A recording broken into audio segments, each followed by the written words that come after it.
Kuya Map, ano ba magandang chain para sa Fixie? Sagot ka ni DID. Meron akong i-recommend sa'yo tatlong klaseng model ng mga DID chains. Unang-una, itong black standard ng DID chain which is 500 pesos. It is more than enough para sa isang beginner mga kamappers and sobrang kapalan nito, hindi ito masisira. Bagay na bagay pang beginners. Ito susunod naman ay isang DID silver na standard na chain kung medyo mas gusto nyo mas angat ng konti o kaya gusto nyo yung pagka-bling ng pagka-silver na kadena na to. Ito pwede nyo to mabili ng 700 pesos compared dun sa isa na 500 pesos lang. So bagay na bagay ito sa mga naka-silver bike o kaya mga naka-classic na bike. And last but not the least, itong NJS na kadena na ito mga kamappers, ito ay isang Racing Pro track racing chain na NJS po siya. Ibig sabihin pwede po siya gamitin sa mga K&N races and at the same time the highest quality na chain na pwede mo makuha kasi NJS certified siya. Hindi lang yun, naka DHA siya o kaya die hard pin treatment. Ibig sabihin isa to sa mga pinakamatibay na chain or pinaka-durable na chain dahil hinit treatment siya and therefore mas tatagal and in short, mas magandang performance compared sa mga ibang chains. So sana kayo,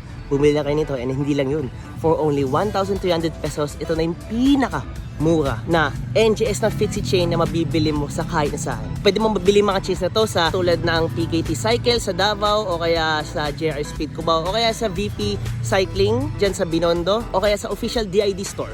And umiwas po tayo sa peke mga kamappers. Wala pong mga brown na DID chains o kaya US made na DID chains. Ang DID chains are only made in Japan and ganito lang ang kanyang mga packaging.